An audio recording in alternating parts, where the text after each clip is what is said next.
Hello अस्सलाम वालेकुम to everyone. आज हम बात करने वाले हैं थायराइड ग्लैंड के बारे में एंड पेंक्रियास के बारे में। प्रीवियस क्लासेस में हम पिट्यूटरी ग्लैंड को डिटेल में डिस्कस कर चुके थे कि पिट्यूटरी की एंटीरियर लोब से कितने हार्मोन रिलीज होते हैं और उनकी क्या क्या फंक्शंस होते हैं। आज की क्लास में हम बात करने वाले हैं थायराइड ग्लैंड के बारे में। सब लोगों को welcome welcome to the Noon Academy. 14 participants. Okay, that's good. Laiba वालेकुम अस्सलाम, अनाबिया, सब लोगों को वेलकम। सब लोगों को वेलकम किया जाता है नून अकेडमी के ऑनलाइन लर्निंग प्लेटफॉर्म पे।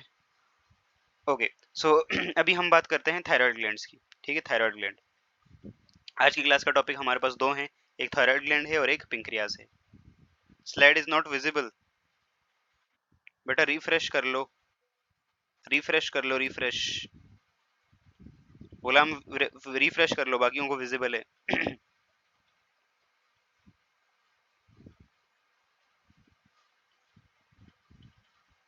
रिफ्रेश करके चेक कर लो।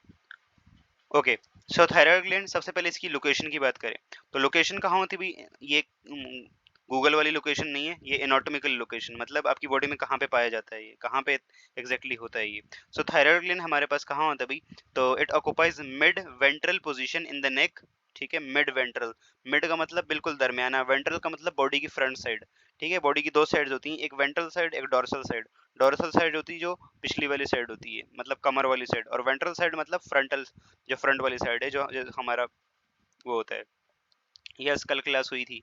ठीक है, और कहाँ पे होता है ये? अब इसकी एनाटॉमिकल लोकेशन देखें तो मिड वेंट्रल पोजीशन में है, in the neck, just below the larynx. ठीक है, तो this is the normal anatomical position और anatomical location of thyroid gland.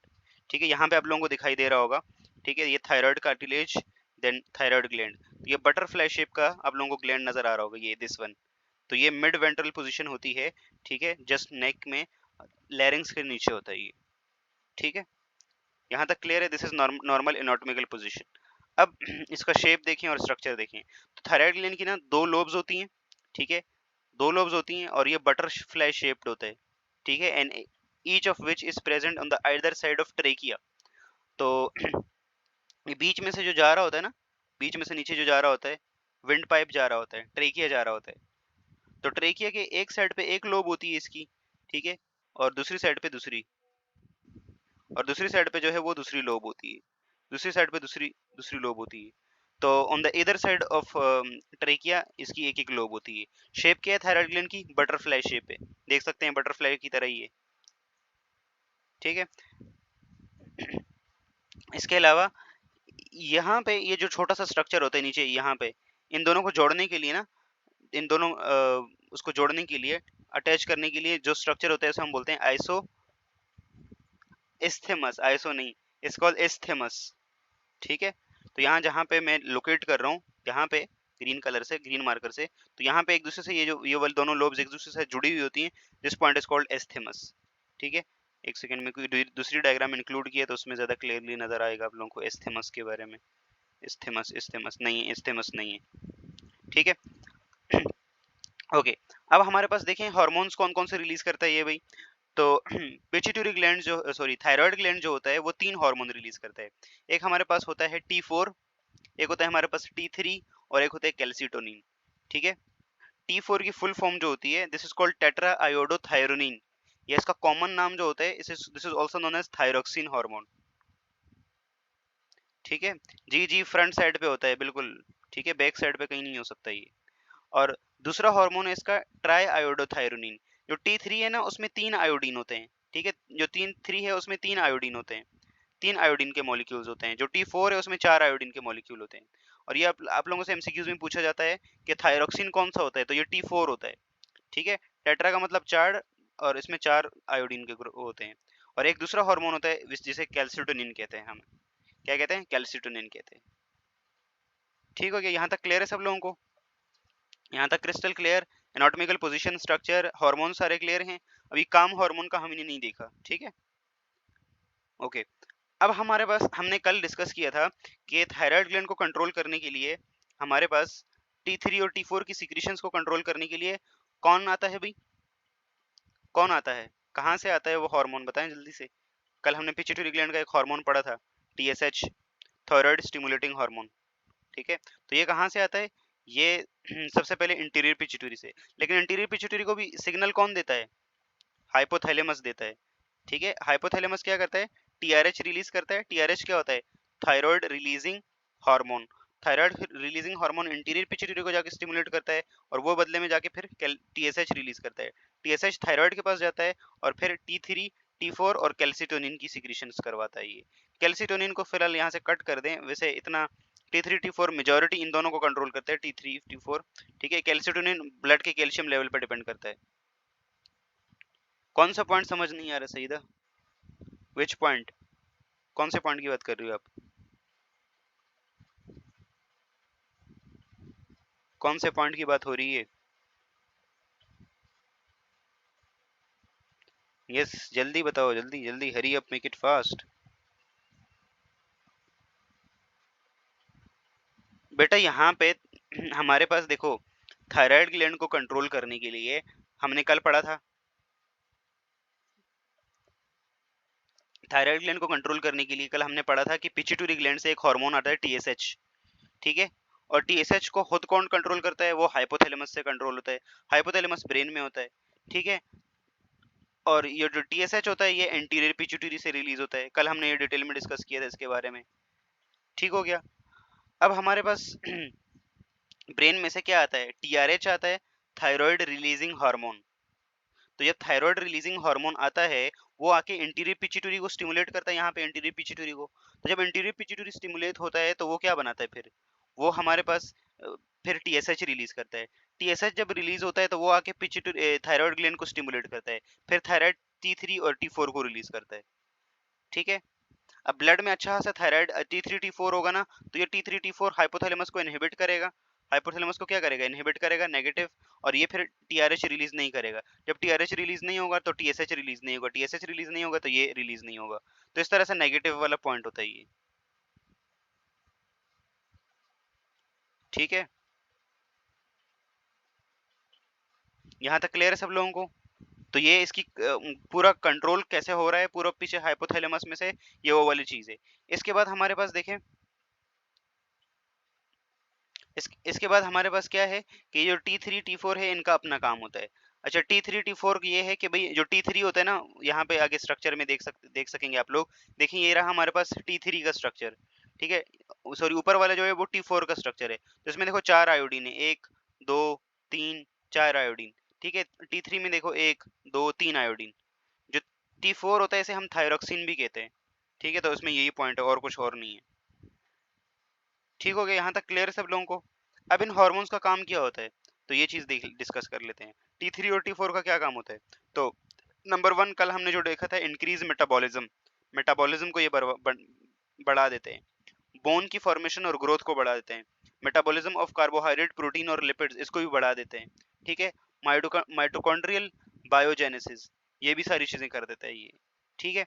और अगर T3 T4 के फंक्शंस देखने तो इस वाली स्लाइड में देखिए, इस वाली स्लाइड में ज्यादा क्लियर है कि function of T3 and T4। तो सबसे पहले ग्रोथ, दूसरा maturation of bones, maturation of skeletal system, maturation of nervous system. ठीक है, सेंट्रल नर्वस सिस्टम स्पेशली। ठीक है। Regulation of growth hormones, regulation of body temperature, generation of heat, metabolic functions. ठीक है। Regulate bezel metabolic rate. ठीक है। BMR, BMR क्या होता है, बेजल मेटाबॉलिक रेट। तो बेजल मेटाबॉलिक रेट ये होता है कि नॉर्मली आपकी बॉडी हर एक टाइम पे कोई पर्टिकुलर मेटाबॉलिज्म तो कर रही होती है, this is called basal metabolic rate. तो इस चीज को भी ये कंट्रोल करते हैं। Regulate fat, carbohydrate in protein metabolism. ठीक है। इन्फ्लुएंस मूड एंड बिहेवियर, और affect mental, affect fetal development. ठीक है। फीटस में जो डेवलपमेंट होती है, न्यूरोलॉजिकल डेवलपमेंट, उसको भी ये अफेक्ट करता है। तो ये T3 T4 के देखें, कल तो मैंने सिर्फ आप लोगों को गिने चुने 1-2 काम बताए थे, क्योंकि उस टाइम तो हमारा मेन काम ये नहीं था कि T3 T4 को पढ़ना, उस वक्त हमारा मेन काम था TSH को पढ़ना। तो अब देखें हमारे पास कि कितना यहाँ पे कितने सारे काम से हैं T3 और T4 के। यहाँ तक क्लियर है सब लोगों को कि T3 T4 क्या काम करते हैं हमारी बॉडी के अंदर? यहाँ तक क्लियर है सब लोगों को? ये स्लाइड्स में मैं आज आप लोगों को भेज दूंगा, तो आप लोग इससे देख सकते हैं। Okay okay, that's good. तो जितनी ग्रोथ एंड डेवलपमेंट है, मेटाबॉलिज्म से रिलेटेड चीजें हैं, ये T3 और T4 करते हैं। T4 का दूसरा नाम क्या होता है? थायरोक्सिन। ठीक है, थायरोक्सिन। अगर कोई पूछ ले रीजन कि भाई T3 को T3 क्यों कहते हैं और T4 को T4 क्यों कहते हैं, तो इसमें आयोडीन के कितने एटम्स हैं उस पर डिपेंड करता है। T3 में 3 होते हैं और T4 में 4 होते हैं। ठीक हो गया, यहाँ तक क्लियर है सब लोगों को? ओके, अगेन यहाँ पे फिर से फंक्शंस बताएं। ठीक है, तो they play important role in controlling metabolism, hormone also, physical growth, mental growth. ठीक है, तो ये सारी चीजें वही हैं जो पीछे मैं डिस्कस करके आ चुका हूँ। अब एक हार्मोन जो अलग सा है विच इज कैल्सिटोनिन। तो अब कैल्सिटोनिन जो है उसका काम थोड़ा अलग से, इसकी बात करते हैं। तो जो कैल्सिटोनिन जो थायराइड ग्लैंड से रिलीज होता है, इसका काम थोड़ा सा डिफरेंट होता है। तो यहाँ पे ये वाला हार्मोन क्या करता है, इस जो कैल्सिटोनिन होता है ये क्या करता है, ये ना कैल्शियम से लेना देना है इसका, कैल्शियम +2 से। ठीक है, नाम ही देखो कैल्सिटोनिन, तो ये क्या करवाता है, ये देखिए, it promotes the deposition of calcium in the bones, thus lowering the blood calcium level। ठीक है, raise blood calcium level promote calcitonin secretion. ठीक हो गया, तो हमारे पास क्या होता है, देखें, जब ब्लड के अंदर हमारे पास कैल्शियम बढ़ जाता है ना, कैल्शियम बढ़ जाता है, तो फिर क्या होता है, ब्लड के अंदर जब कैल्शियम बढ़ता है तो फिर हमारे पास थायराइड ग्लैंड से कैल्सिटोनिन रिलीज होता है। कैल्सिटोनिन क्या कर देता है, उस ब्लड के कैल्शियम को, जो प्लाज्मा का जो कैल्शियम होता है, उसको जाके बोन के अंदर डिपॉजिट करवा देता है। किसके अंदर डिपॉजिट करवा देता है, बोन के अंदर डिपॉजिट करवा देता है। ठीक है, तो जो हमारे पास कैल्सिटोनिन है वो क्या करवाता है, मिनरलाइजेशन या कैल्सिफिकेशन ऑफ बोन्स। ठीक है, यहाँ तक क्लियर है सब लोगों को? कैल्सिटोनिन का क्या काम है, मिनरलाइजेशन और कैल्सिफिकेशन ऑफ बोन्स। ठीक है, अगर ये हार्मोन नहीं होगा तो आपकी कैल्सिफिकेशन नहीं हो पाएगी और बोन वीक होंगी। ठीक हो गया, यहाँ तक क्लियर है सब लोगों को? यहाँ तक क्लियर है?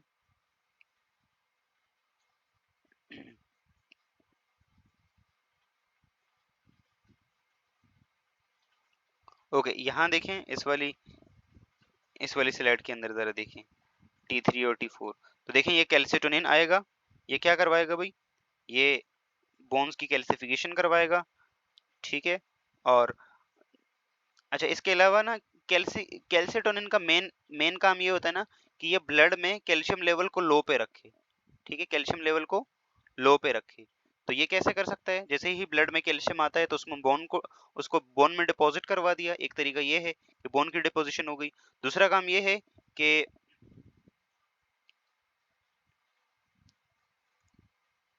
Reduce calcium absorption from the kidney. ठीक है, तो यहाँ किडनी से भी जो है वो इसका लॉस हो जाए। और तीसरा पॉइंट ये है कि इंटेस्टाइन्स में से जो भी रिड्यूस कर देता है एब्जॉर्प्शन को। ठीक हो गया, तो ये 3 काम करता है ये कैल्सिटोनिन हार्मोन।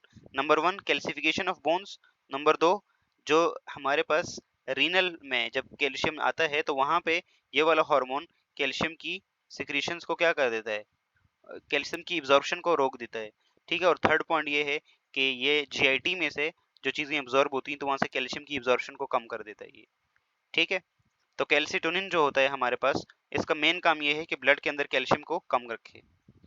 ठीक है, जैसे ही कैल्शियम बढ़ेगा कैल्सिटोनिन रिलीज होगा, कैल्सिटोनिन रिलीज होगा, वो क्या करेगा, बोन के अंदर डिपॉजिट करवा देगा कैल्शियम को, या किडनीज में जो कैल्शियम है उसकी रीअब्जॉर्प्शन को कम कर देगा, तो वो लॉस हो जाएगा यूरिन के अंदर, ब्लड में दोबारा से ब्लड कैल्शियम लेवल लो हो जाएगा, कम हो जाएगा।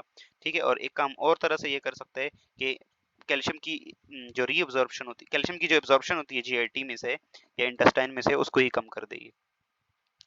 ठीक है, यहाँ तक क्लियर है सब लोगों को? क्लियर, ये 3 पॉइंट्स क्लियर है कैल्सिटोनिन के। कैल्सिटोनिन के अगेंस्ट एक दूसरा हार्मोन होता है, ठीक है, इसी का दूसरा दुश्मन होता है, वो होता है पैराथॉर्मोन। उसको हम आगे अगले अगले नेक्स्ट सेशन में डिस्कस करेंगे। अच्छा, थायराइड में देखें तो कौन सा हार्मोन ज्यादा होता है, तो पोटेंसी की बात करें तो T3 is more potent then T4। ठीक है, T4 लेस एक्टिव होता है। और ये बाकी पॉइंट्स मैंने आप लोगों को कंपेयर के लिए दिए हुए हैं, आप लोग देख सकते हैं। ठीक है, आप लोगों को जब स्लाइड शेयर करूंगा तो यहाँ से देख लीजिएगा। ठीक है, वैसे ये बुक में ये से नहीं है, बुक में इतनी डिटेल में नहीं है कॉम्पोजिशन इसकी, बस सिंपल बताया हुआ है। यहाँ तक क्लियर है सब लोगों को?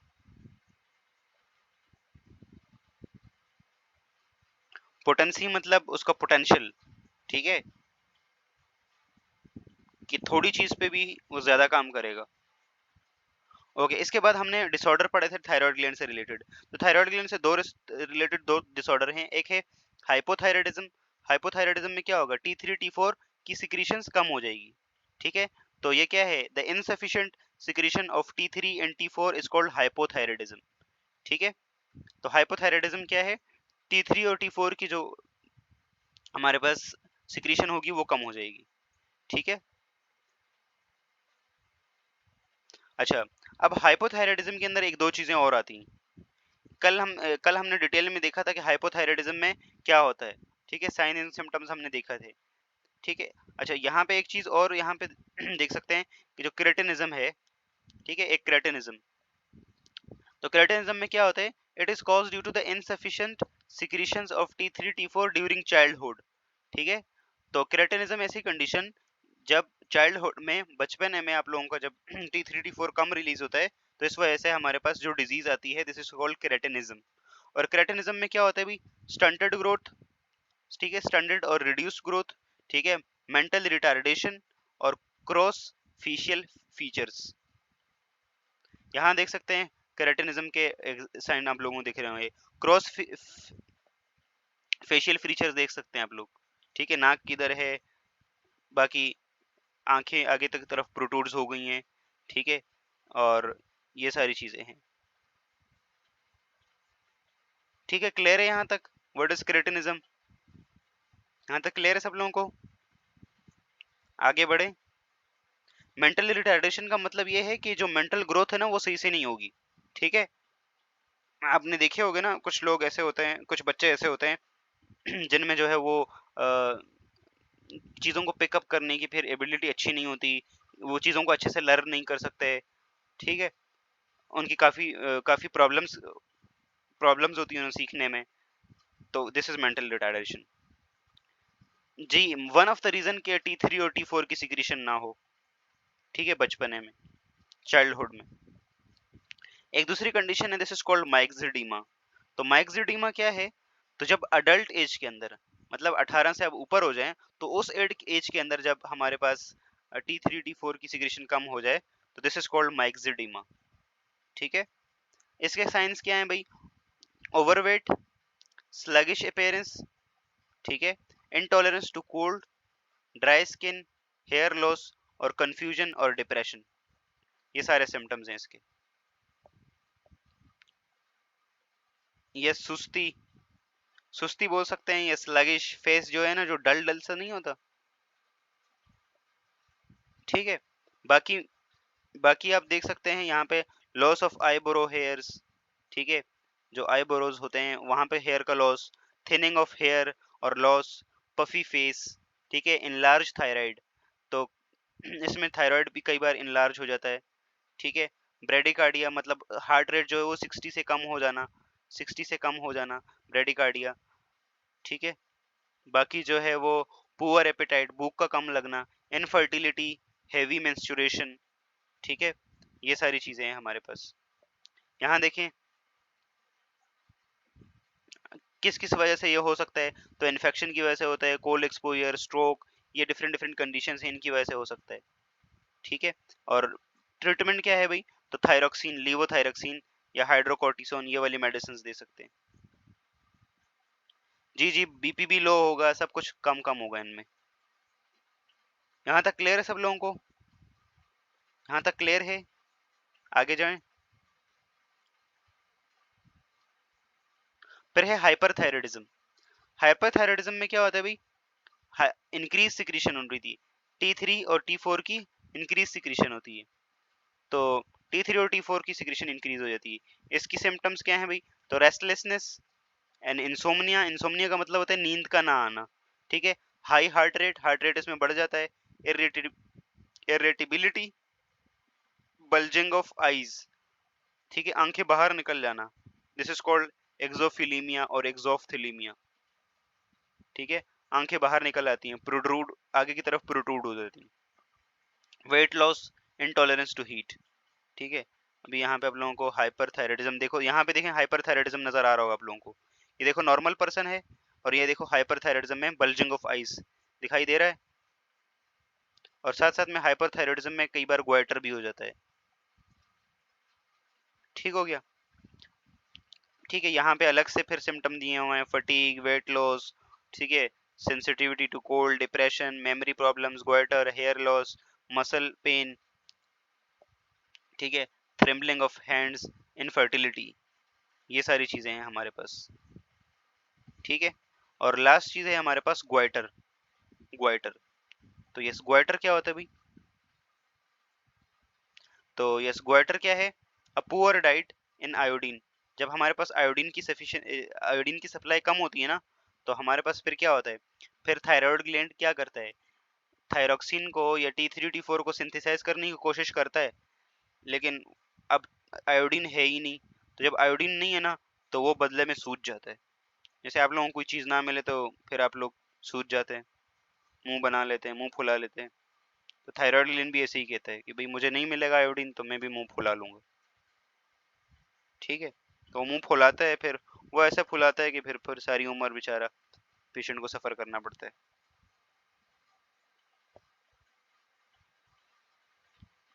ठीक है।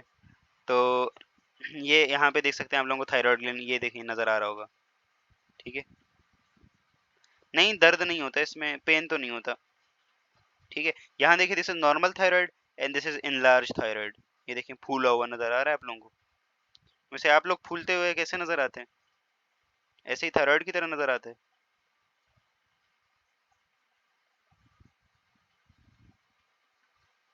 नहीं, कई बारी में ये चीज इरिवर्सिबल होती है, एक बार हो गया तो हो गया,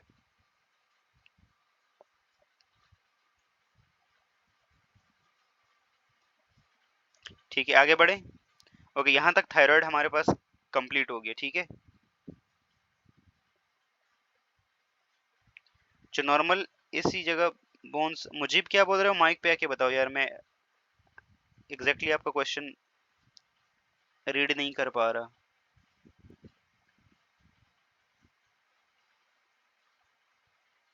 बोन्स की तरह क्या? अब एक और ग्लैंड है पैराथायराइड। पैराथायराइड को भी इसी में डिस्कस कर लें। पैराथायराइड के बाद है फिर पिंक्रियाज। अच्छा हाँ, बोन, इसका कोई ट्रीटमेंट? ट्रीटमेंट यही है, ट्रीटमेंट नहीं, थायराइड ऐसी डिजीज है या गोइटर ऐसी डिजीज है, इसका प्रिवेंशन होता है, ट्रीटमेंट नहीं होता, ठीक है।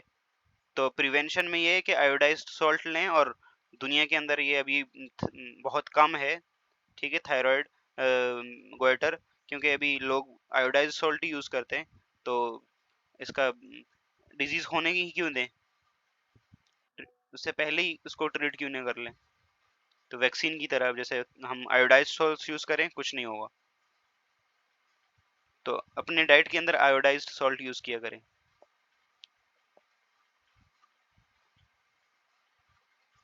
नहीं, ज्यादा सॉल्ट भी नहीं खाना चाहिए, ज्यादा ज्यादा सॉल्ट से फिर ब्लड प्रेशर वाले मसले होते हैं। अब ऐसा भी नहीं है कि पूरे सॉल्ट ही खाते रहें। इसके बाद है हमारे पास पैराथायराइड ग्लैंड। पैराथायराइड ग्लैंड जो होता है, तो इसकी अगर नॉर्मल बात करें तो ये देखो हमारे पास ये थायराइड ग्लैंड है, आप लोगों को नजर आ रहा होगा, दिस इज योर थायराइड, ठीक है। थायराइड के ऊपर आप लोगों को चार छोटे छोटे बीड्स नजर आ रही होंगी, ठीक है। चार छोटी छोटी बीड्स टाइप का ये नजर आ रहे होंगे, ये देखिए, these are called parathyroid glands, यानी हम क्या कहते हैं, पैराथायराइड ग्लैंड्स, ठीक है। तो ये हमारे पास पैराथायराइड ग्लैंड होते हैं। इनकी लोकेशन क्या है भाई? तो यहाँ पे देखें, मरियम मैडम नहीं है आज ना क्लास में। तो द पैराथायराइड ग्लैंड, यस, जो पैराथायराइड ग्लैंड होता है, ये चार होते हैं, स्मॉल पी साइज के होते हैं ये भी, और राउंड बॉडीज होती हैं ये, which are embedded in the dorsal surface of thyroid gland. Thyroid gland की दो सरफेसेस होंगी, एक डोर्सल साइड और एक वेंट्रल साइड। डोर्सल साइड वो जो बॉडी के पिछले वाली साइड पे होगी, और वेंट्रल वो जो सामने फ्रंटल वाली साइड पे होगी। तो ये जो थायराइड ग्लैंड्स होते हैं, ये सॉरी पैराथायराइड ग्लैंड होते हैं, तो ये कहाँ पे होंगे? डोर्सल सरफेस पे होंगे, ठीक है, वेंट्रल सरफेस पे नहीं होंगे ये, ठीक हो गया। मतलब अगर आप आगे से ओपन करेंगे ना थायराइड ग्लैंड, गला खोल के, तो आप लोगों को ये पैराथायराइड ग्लैंड नजर नहीं आएगा, उसको पीछे से उल्टा करके देखेंगे तो तब नजर आएगा, ठीक है। हार्मोन इसका एक ही होता है, पैराथायराइड ग्लैंड का एक ही हार्मोन होता है, इसका नाम होता है पीटीएच। क्या नाम होता है? पीटीएच, ठीक है। पीटीएच की फुल फॉर्म होती है पैराथायराइड हार्मोन, या फिर इसको सिंपली पैराथॉर्मोन का नाम भी दिया जाता है। सो हार्मोन इसका एक ही है, पीटीएच और पैराथायराइड हार्मोन, ठीक है। पैराथायराइड हार्मोन और जो थायराइड से जो रिलीज होता है कैल्सिटोनिन, इन दोनों के अंदर चक्कर लगा रहता है पूरा, ठीक है, पूरी टसल होती है एक दूसरे के ना, ये ऑपोजिट है, ठीक है। ऐसे हार्मोन जो एक दूसरे के बिल्कुल ऑपोजिट काम करते हैं, जैसे इंसुलिन और ग्लूकागॉन, ठीक है। सिमिलरली थायराइड, कैल्सिटोनिन और पैराथायराइड हार्मोन, ये एक दूसरे के ना ऑपोजिट काम करते हैं। कैल्सिटोनिन का काम होता है ब्लड के अंदर कैल्शियम को कम करना, और पैराथायराइड का काम होता है ब्लड के अंदर कैल्शियम को बढ़ाना, ठीक है। तो सबसे पहले देखें, PTH increases reabsorption of calcium in the kidneys tubule. हालांकि जो कैल्सिटोनिन था वो क्या कर रहा था, वो डिक्रीज कर रहा था रीअब्जॉर्प्शन को, और ये इंक्रीज कर रहा है रीअब्जॉर्प्शन को। तो पहला पहला अपोजिंग पॉइंट। दूसरा, इट इंड्यूस डीमिनरलाइजेशन। डीमिनरलाइजेशन मतलब कैल्शियम, अज्यूम करें ब्लड के अंदर अगर कैल्शियम कम हो गया ना, कई बार हो भी जाता है, तो फिर क्या होता है, ये जाके बोन में से, इसके पास एक बड़ी कुल्हाड़ी होती है, ठीक है, बोन को जाके ये खुरेदता है, ठीक है, और वहां से कैल्शियम रिलीज होकर ब्लड में आता है, ठीक है, ब्लड में आता है। तो ये देखो, it induces demineralisation of bone to release calcium in the blood, ठीक है। कैल्सिटोनिन इसका ऑपोजिट कर रहा था, वो ब्लड में से लेके कहाँ लेके जा रहा था, ब्लड से लेके कहाँ लेके जा रहा था, बोन में, और ये बोन की डीमिनरलाइजेशन कर रखे बोन में से ब्लड में लेके आ रहे हैं। तो दूसरा ऑपोजिट काम। और तीसरा काम ये है कि it lowers the blood phosphorus by decreasing it reabsorption from the kidney, ठीक है। हाँ, जो फॉस्फोरस की रीअब्जॉर्प्शन होती है ना, इसको भी ये कम करता है, ठीक है। और एक चीज और है कि इंटेस्टाइन में से ये कैल्शियम की एब्जॉर्प्शन को बढ़ाता है, ठीक है। नहीं, नुकसान नहीं देता, नुकसान नहीं देता ये, ठीक है। जब ब्लड में कैल्शियम कम हो जाएगा तो जाहिर सी बात है ब्लड में भी कैल्शियम चाहिए ना, बहुत सारी एक्टिविटीज के लिए, तो उस वक्त ये काम करेगा, ठीक है। ब्लड में कैल्शियम कम हुआ, थायराइड ग्लैंड ने ये चीज, पैराथायराइड ग्लैंड ने ये चीज सेंस की, पैराथायराइड ग्लैंड फिर क्या करेगा, रिलीज करेगा पैराथॉर्मोन, पैराथॉर्मोन बोन के पास जाएगा, बोन को बोन को फिर आहिस्ता आहिस्ता खुरेदना कर। सही था। अब देखें, आप तीन तीन पॉइंट सारे रिपीट करना फिर इतना जल्दी पॉसिबल नहीं है ना, सो रिकॉर्डेड सेशन पे फिर देख लिया करें आप लोग।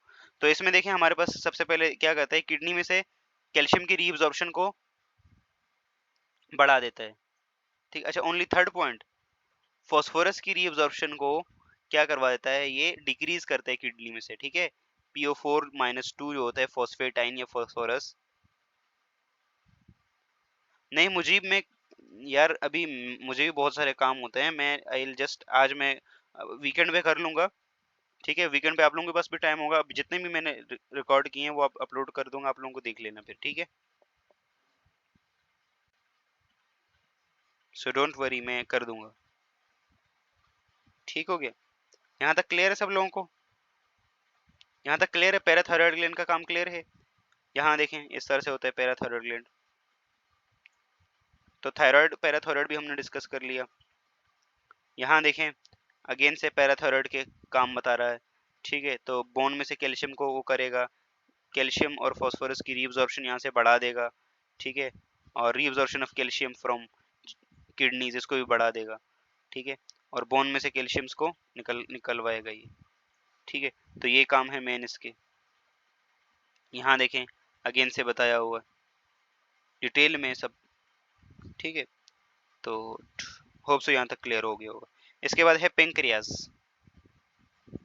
पिंक रियाज। ये पिंक रियाज नाम किसने रखा है इसका?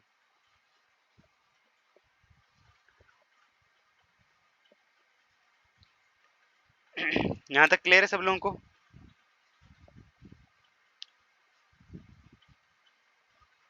अब हम बात करते हैं पेंक्रियाज की। ओके, तो पेंक्रियाज की बात करें तो this is one of my favourite gland, और पूरे एंडोक्राइन सिस्टम में बहुत ही फेवरेट ग्लैंड है। ओके मेजरबिन, ओके। अभी इसके बाद ना मैं एमडी गेट की क्लास भी ले रहा हूँ ना, तो वो बच्चों का फिर उनका भी है। ओके, पेंक्रियाज की हम बात करें तो पेंक्रियाज हमारे पास क्या है, ये दोनों टाइप का है, डुअल ग्लैंड है, ये एंडोक्राइन भी है एक्सोक्राइन भी है। तो यहाँ पे देखिए इसकी लोकेशन, जी जी जूम पे लेता हूँ। तो it is a leaf leaf shaped gland located in the upper abdomen. ठीक है, हमारे पास दो एब्डोमेन है ना, एक अपर और एक लोअर। तो ये हमारे पास लीफ लाइक ग्लैंड होता है जो कहाँ होता है, अपर एब्डोमेन में। और यहाँ पे देखें, ये आप लोगों का लिवर है, दिस इज योर लिवर। और नीचे आप लोगों का दिस इज योर स्टमक। और स्टमक के ये नीचे यहाँ देखें, स्टमक के नीचे दिस इज योर पेंक्रियाज। ठीक है, दिस इज योर पेंक्रियाज। तो पेंक्रियाज जो है वो, पेंक्रियाज हमारे पास एब्डोमिनल रीजन में होता है, जस्ट बिलो द कहाँ होता है, जस्ट बिलो द स्टमक। ठीक है, एट द लेवल ऑफ डोडोनियम। जी ये जो ग्रीन कलर वाला ये जस्ट लीफ लाइक। ठीक है, तो हमारे पास इसकी नॉर्मल लोकेशन क्या है भाई, एब्डोमिनल रीजन के अंदर होता है ये, at below the liver at the level of duodenum. ठीक है, तो ये जो सी शेप का जो पोर्शन है, ये स्मॉल इंटेस्टाइन का जो सी शेप वाला पोर्शन है, दिस इज कॉल्ड डोडोनियम।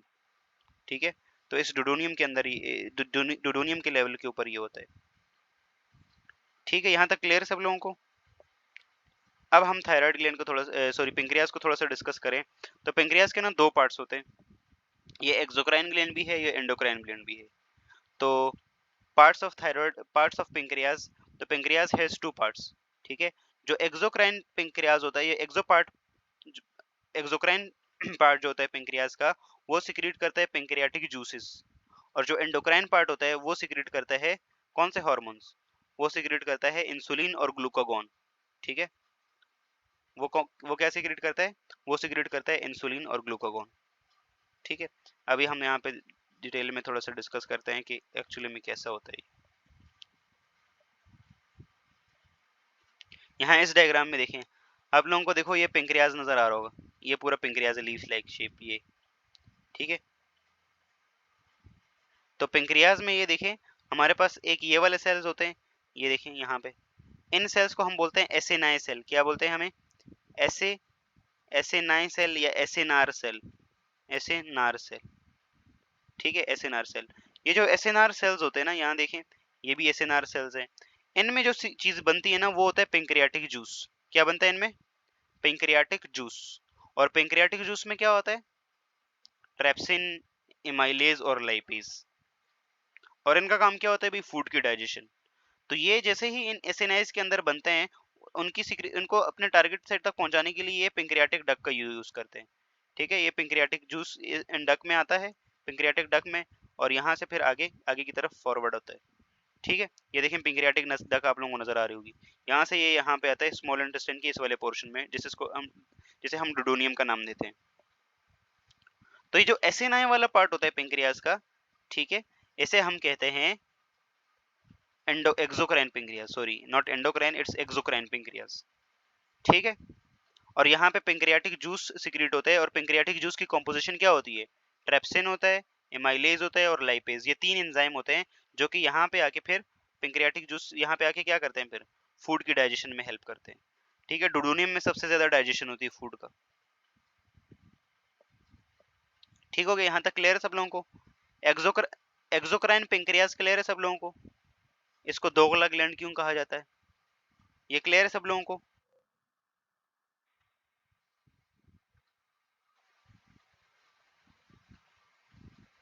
ठीक है, क्लियर है यहाँ तक। ओके, दूसरा पार्ट जो होता है इसका, उसे हम कहते हैं एंडोक्राइन पेंक्रियाज। एंडोक्राइन, जो एंडोक्राइन पेंक्रियाज होता है ना, वो हमारे पास स्पेशल टाइप के सेल्स होते हैं, ठीक है, पेंक्रियाज के अंदर, जिन्हें हम कहते हैं आइलेट्स ऑफ लंगरहान सेल्स। ठीक है, ये आइलेट्स ऑफ लंगरहाना होता है, लंगरहाना। लंगरहाना आप लोगों ने देखा है, जैसे जीडीसी का लंगरहाना हो गया, सैलानी का लंगरहाना, तो ये भी लंगरहाना ही। तो इट्स आइलेट्स ऑफ लंगरहान सेल्स। ठीक है, तो आइलेट्स ऑफ लंगरहान सेल्स ये होता है, आइलेट्स ऑफ लंगरहान्स। ये देखें,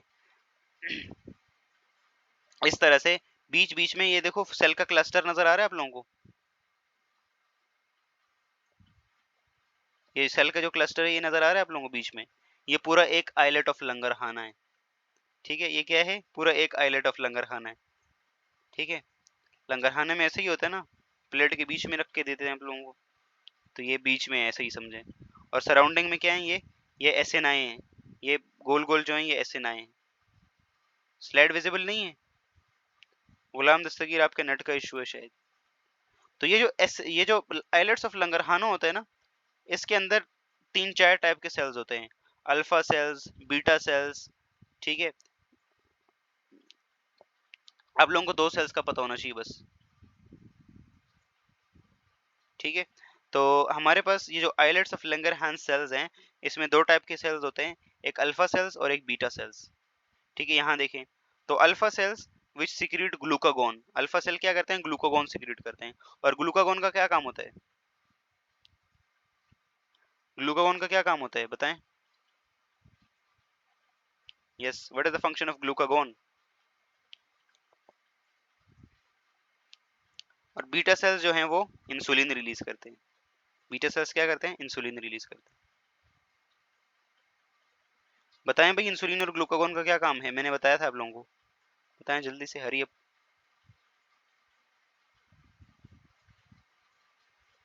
glucose, yes, blood sugar level को मेंटेन करना, वेरी गुड, सही है। और कैसे, तो ये ध्यान देखें, ये आइलेट्स ऑफ लंगरहाना है, एक आइलेट्स ऑफ लंगरहाना, इसके अंदर आप लोगों को बीच में ये जो नजर आ रहा होगा, ये बीच में, ठीक है, ये वाला मिडल वे, ये आइलेट्स ऑफ लंगरहान सेल्स हैं। और इसमें देखो हमारे पास अल्फा सेल्स होते हैं और बीटा सेल्स होते हैं, ठीक है। आप लोगों को ये 2 सेल्स पता होने चाहिए। जो अल्फा सेल्स होते हैं वो ग्लूकागोन रिलीज करते हैं, अल्फा सेल्स ग्लूकागोन रिलीज करते हैं, और जो बीटा सेल्स होते हैं वो इंसुलिन रिलीज करते हैं, ठीक है। ग्लूकागोन का काम क्या होता है,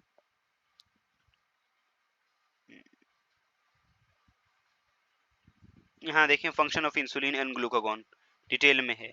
तो इंसुलिन का काम ये होता है, जब आप लोग बहुत खाना ठूस लेते हैं ना, कभी आप लोगों को दावत मिलती है, तो वहाँ जाके आप जो बहुत ज़्यादा खा लेते हैं, 10-10 रोटियाँ, 12-12 रोटियाँ, साथ में बिरयानी, फिर कौरमा वोरमा सब, कोल्ड ड्रिंक सब जो एक बार खा लेते हैं आप लोग ना, तो उससे क्या होता है, ब्लड ग्लूकोज लेवल नॉर्मल से बढ़ जाता है, ठीक है। 90 मिलीग्राम पर डेसीलीटर जो नॉर्मल वैल्यू है उससे बढ़ जाता है। फिर आपका पेंक्रियाज क्या करता है, इंसुलिन रिलीज करता है। इंसुलिन क्या करता है, इंसुलिन आपके लिवर, ठीक है, मसल्स और एडिपोज टिश्यूज को क्या कर देता है, उन्हें इस काबिल बना देता है कि वो ज्यादा से ज्यादा ग्लूकोज के अपने अंदर लें, क्योंकि ब्लड में ग्लूकोज ज्यादा हो गया है।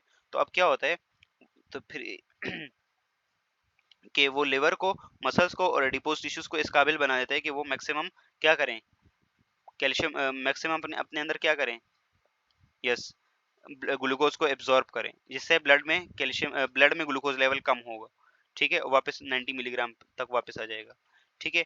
It stimulates the liver and muscles to convert glucose into glucagon, not glucagon, glycogen होगा, ठीक है।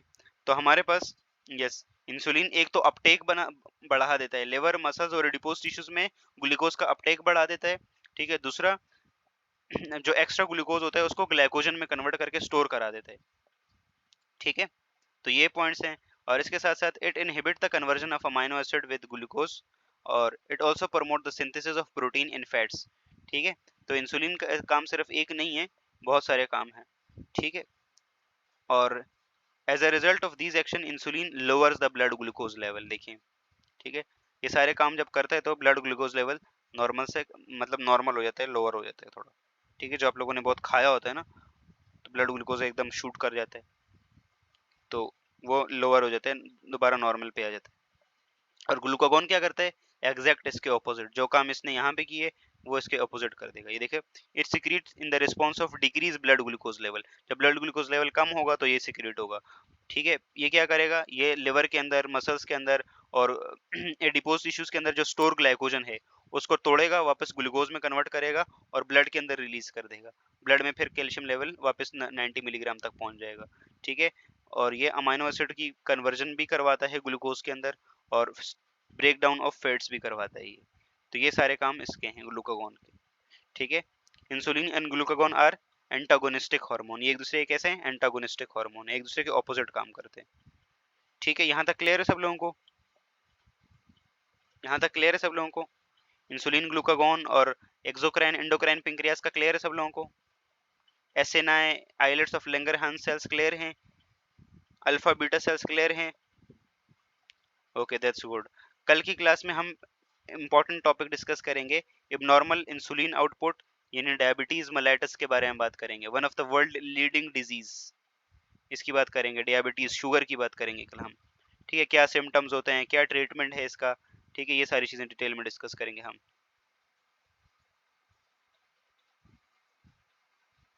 नहीं नहीं, कोई हार्म नहीं होगा उजाला मुस्तफा, कोई नहीं हो, कोई हार्म नहीं होगा।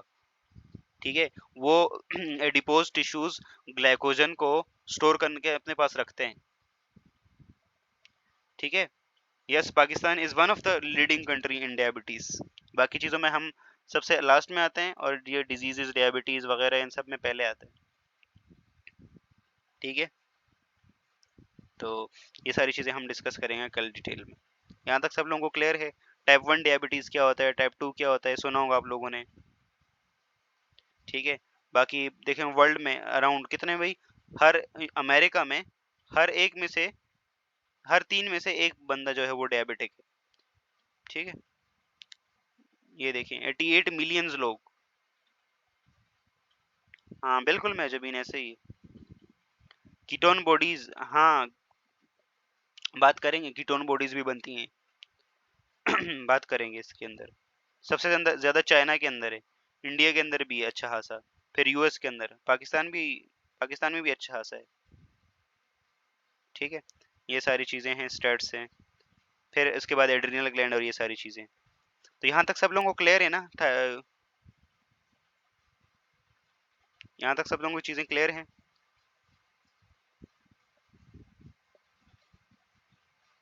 चलें, दैट्स गुड।